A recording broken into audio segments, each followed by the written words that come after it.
Okay, good morning, sorry good afternoon, खुश रहो। सभी को एक एक मोल आशीर्वाद। मोलनेयर बनो, मोलपति भी बनो। नहीं, हाँ जी, तो पहला टेस्ट हो गया आप लोगों का। कैसा गया? हाँ जी, बोलिए बोलिए जल्दी से। खुश? मजा आया नहीं आया?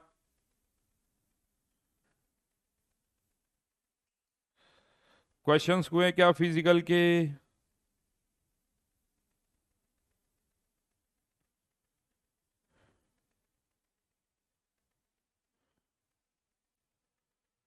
Very good evening.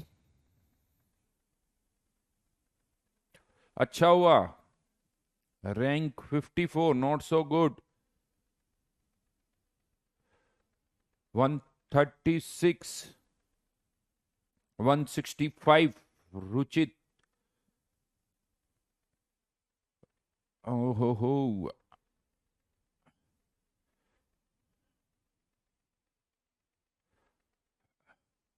बताइए बताइए जल्दी से। फिजिकल केमिस्ट्री अच्छा गया। डिस्कस करें क्वेश्चंस को फिजिकल वाले। किसी में कोई डाउट फिजिकल केमिस्ट्री के किसी क्वेश्चन में?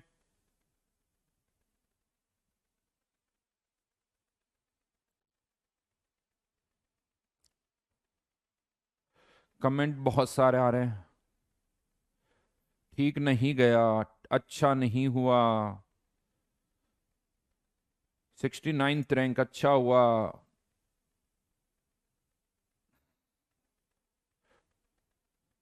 अब एडवांस क्लास 4 वीक मान के चलो बेटा। हर 4 वीक में एक टेस्ट होगा। एवरी 4th वीक एक टेस्ट हो जाएगा आपका।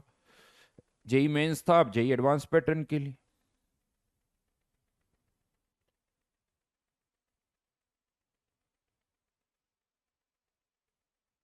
चलो क्वेश्चन पर आते हैं। पेपर में जो क्वेश्चंस थे, एक देखो, पेपर कोशिश मैंने की सारा कवर करने की। बड़ा मुश्किल है 8-10 क्वेश्चन में पूरा चैप्टर कंप्लीट करना। लेकिन ठीक है, पहले डिस्कस करते हैं। आई थिंक एक क्वेश्चन था क्रिस्टलाइन और अमोर्फस पर। तो उसमें इनकरेक्ट स्टेटमेंट मार्क करना था भाई, इनकरेक्ट। और क्या क्या था statement? A crystalline solid possesses long range order while amorphous has only short range order. बिल्कुल सही है। Crystalline solid have definite and characteristic heat of fusion and melting temperature while amorphous solids do not have definite heat of fusion and soften over a range of temperature। बिल्कुल सही बात है, तो ये भी सही है। C option, when polyurethane and benzoic acids are cut with sharp edge tool, former is irregular cleavage and later is smooth। क्योंकि polyurethane amorphous है, benzoic acid crystalline है, तो ये भी सही स्टेटमेंट है। क्वार्ट्स, जबकि साफ साफ लिखा हुआ crystalline is isotropic while quartz glass is अनाइसोट्रोपिक। उल्टा हो गया वाला। क्वार्ट्स ग्लास आइसोट्रोपिक होता है, क्वार्ट्स जो है वो अनाइसोट्रोपिक होता है।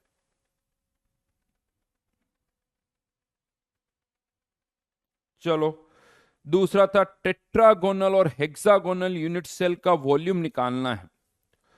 देखो, टेट्रागोनल में ए बी सी की बात करें तो A equals to B not equals to C.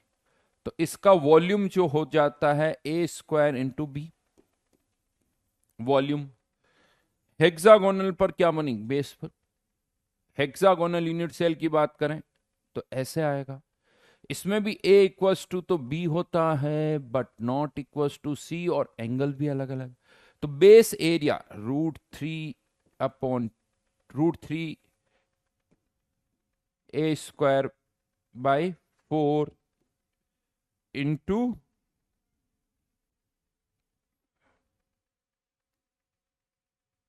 C into 2 सब। इंटू 2 क्यों किया? इधर कर देता हूं। ये एक इक्विलेटरल ट्राइंगल का एरिया, ये दो इक्विलेटरल ट्राइंगल का एरिया इंटू हाइट। और सॉरी, यहां पर भी हाइट सी है, ये हाइट सी, यहां पर भी हाइट सी।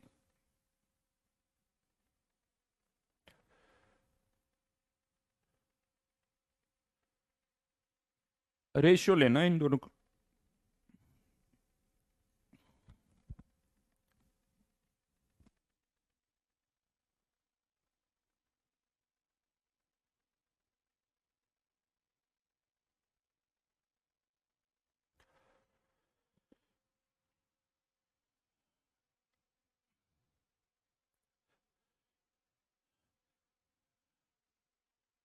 अच्छा, आपके पास पेपर के क्वेश्चंस नहीं है क्या अभी तक?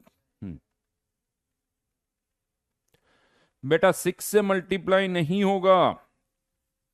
क्यों नहीं होगा? यूनिट सेल क्या प्रिज्म होता है या ये वाला पार्ट होता है?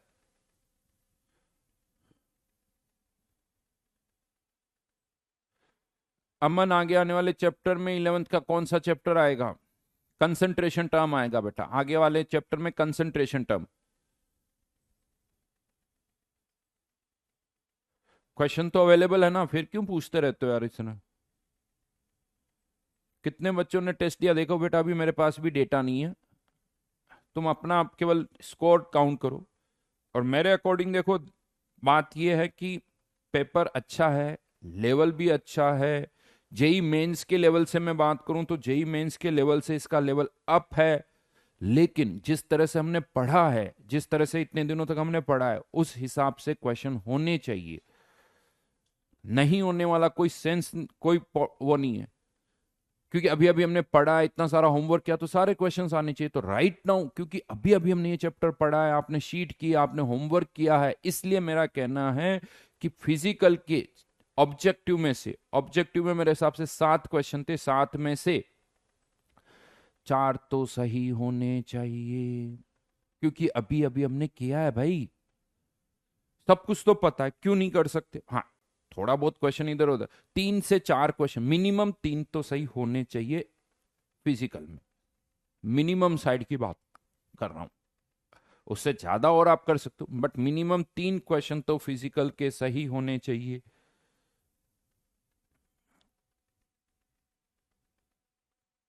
हाँ, थैंक। तो ये था एक क्वेश्चन। यहां पर लास्ट स्टेटमेंट गलत है, बाकी सारे सही।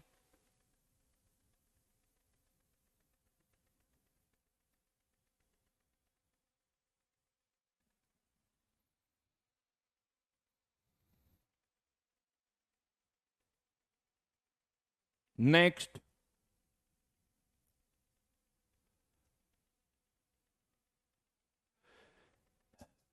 एज लेंथ ए सी,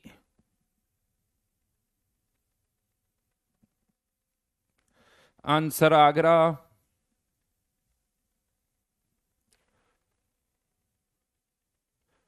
बेटा बहुत अच्छी तरह से बताया गया था, अगर किसी ने सी मार्क किया तो वो गलत है। यूनिट सेल की बात हो रही है, साफ साफ लिखा हुआ है हेक्सागोनल यूनिट सेल, प्रिज्म का नहीं था, कंपैरिजन नहीं था। Which of the following represents a plane in BCC? BCC की बात करनी है।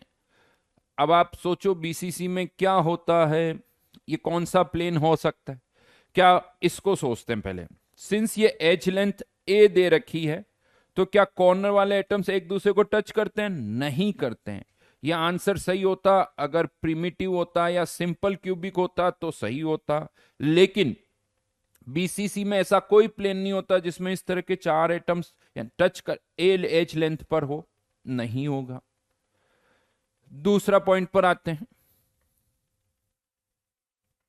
यहां पर भी वही ये √2a वाली लाइन दे रखी, √2a। ये क्या, रुको, सॉरी, यहां पर ये a दे रखा है और ये क्या दे रखा है, √2a। √2a यानी फेस डायगोनल। अब आप सोचो बीसीसी में फेस डायगोनल वाले बीच वाले प्लेन को कंसीडर करो। ये बीसीसी में बना रहा हूं,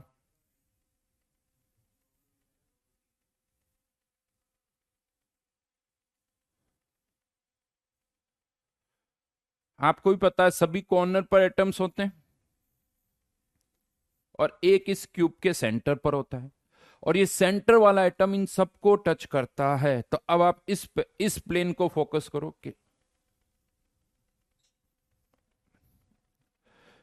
इस पर्टिकुलर प्लेन की अगर हम बात करें, ये यहां पर बनाया गया है।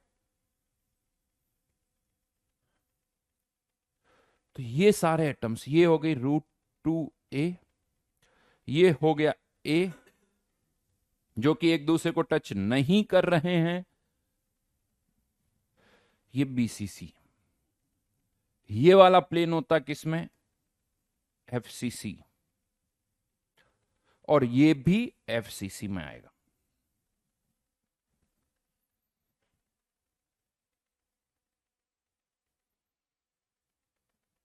देखना पड़ेगा बेटा, ये अच्छा क्वेश्चन है। इनफैक्ट ये एडवांस लेवल का क्वेश्चन कह सकते हो आप, थोड़ा विजुअलाइज करना पड़ेगा।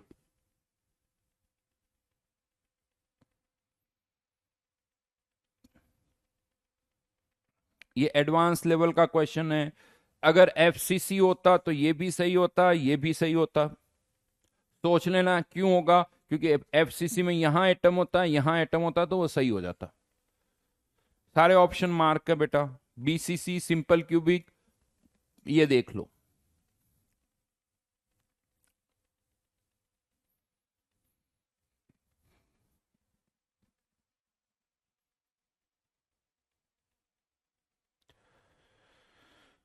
उसके बाद नेक्स्ट क्वेश्चन पर आ रहा हूं। हाँ, ये क्लास में किया हुआ क्वेश्चन है। Number of third nearest neighbour, देखते हैं ये तो सही हुआ या नहीं हुआ। नोट्स का क्वेश्चन था, मेनली ये था कि क्या हमें अच्छी तरह से याद है या नहीं है। नियरेस्ट जो है वो कितने होते हैं? 12।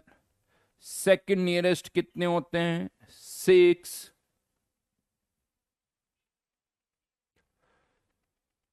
थर्ड नियरेस्ट, थर्ड नियरेस्ट कौन सा वाला?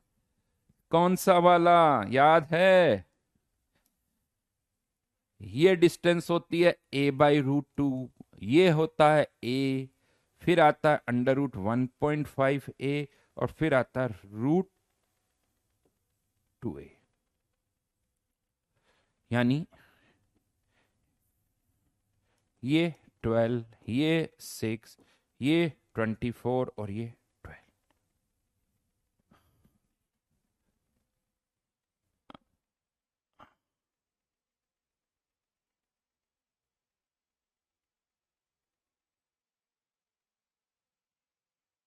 नेक्स्ट,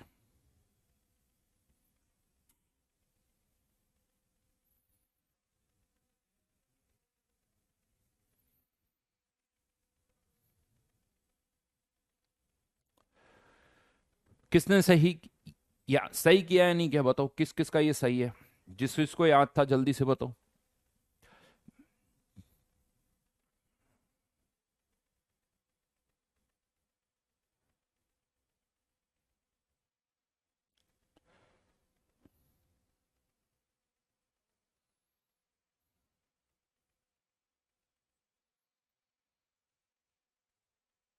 सही किया, सही किया।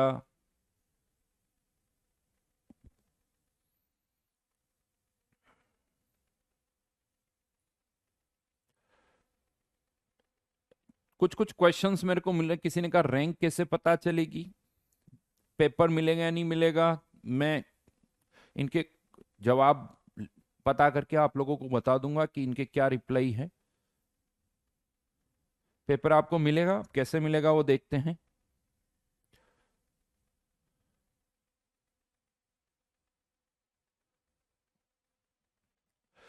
अच्छा जी, percentage area covered, area of each face is covered, each face का कितना एरिया कवर हो रहा है। आई थिंक जो क्वेश्चन अभी हमने किया था,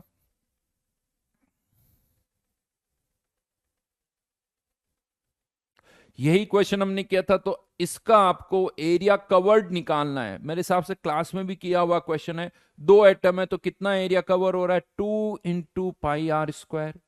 इतना एरिया कवर हो रहा है, दो एटम है इसलिए। और टोटल एरिया कितना अवेलेबल है? a²। इतना एरिया हम कवर कर रहे हैं, × 100, और ए और आर में रिलेशन आप सबको पता है, एफसीसी में √2a इक्वल्स टू 4r, तो ए की जगह क्या पुट कर सकते हो, 2√2r, यहां पर ए की वैल्यू पुट कर दो और इसे सॉल्व कर दो तो आंसर आ जाएगा जी 78.5%।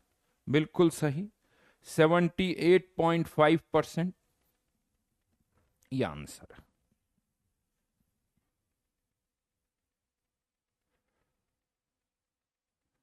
बहुत बढ़िया, बहुत बढ़िया। फिर मैंने आपको एक क्वेश्चन डिफेक्ट पे भी दिया था और एक क्वेश्चन मिक्स करके देखो मैग्नेटिक प्रॉपर्टीज और कंडक्टर इन सब पर दिया, यानी कोशिश की गई कि पूरा का पूरा पेपर कवर हो, ज्यादा से ज्यादा चीजें हम कवर कर सकें। तो इस थॉट से ऐसा नहीं कि कोई भी क्वेश्चन उठा के दे दिया, तो देखो ऐसे ऐसा बिल्कुल नहीं है, हर एक चीज जो हमने पढ़ी है वो कवर हो। तो सबसे कुछ ना कुछ क्वेश्चन देने की कोशिश की है। अब आप नोटिस करो, इसमें एक भी अभी आयनिक सॉलिड का क्वेश्चन नहीं है, लेकिन सेकंड पार्ट में जाओगे तो वहां पर एक क्वेश्चन मिलेगा आप लोगों को। आयनिक का क्वेश्चन है, R+R- रेडियस रेशियो के अकॉर्डिंग कुछ बताना है, ठीक है। इसके बाद वाले क्वेश्चन पर आते हैं साहब। हाँ जी, याद है डिफेक्ट्स अच्छी तरह से। Defects, Frenkel defect is a non stoichiometric defect, true है या फॉल्स है? F center are due to Frenkel defect, false. ये भी फॉल्स, क्योंकि तो स्टोइक्योमेट्रिक डिफेक्ट है। जब ये भी false, ZnO shows yellow colour on heating due to metal excess defect, yes ये ट्रू है। Schottky defect is more probable if difference in radius of cation and anion are large. नहीं भाई, cation और anion की difference comparable होनी चाहिए, cation बड़ा होना चाहिए, तो ये भी हो गया false.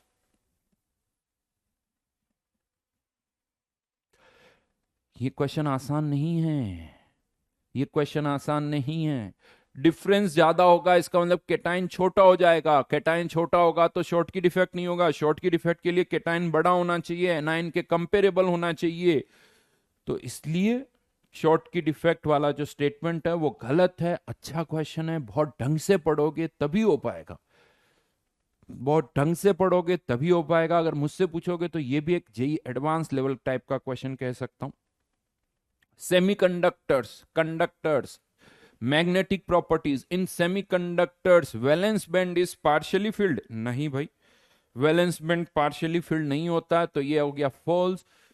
Silicon doped with group 5 element shows N type semiconductance, बिल्कुल सही।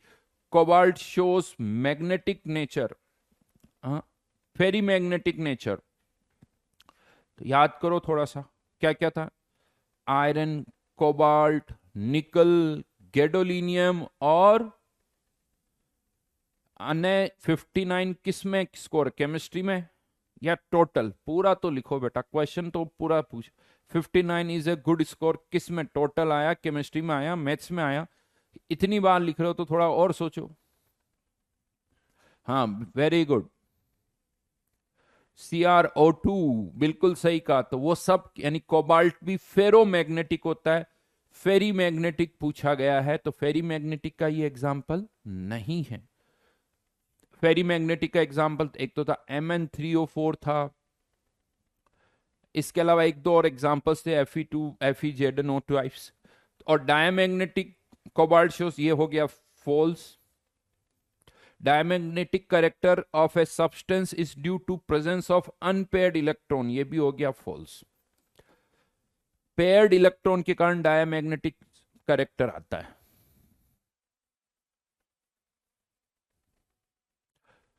एन टाइप, पी टाइप समझाया था। अगर ग्रुप 15 वाले एलिमेंट्स है जिसमें आउटर मोस्ट शेल में नंबर ऑफ इलेक्ट्रॉन ज्यादा होते हैं, फॉस्फोरस का एग्जांपल हमने लिया था, तो वो एन टाइप कंडक्टेंस शो करते हैं। और जो ग्रुप 13 वाले होते हैं वो पी टाइप शो करते हैं, क्योंकि ग्रुप 13 वालों के आउटर मोस्ट में 3 इलेक्ट्रॉन होते हैं। कार्तिक मैथ्स में 75, फिजिक्स में 83, केमिस्ट्री में 74। कार्तिक कार्तिक बताओ, केमिस्ट्री में फिजिकल में कौन सा गलत हुआ?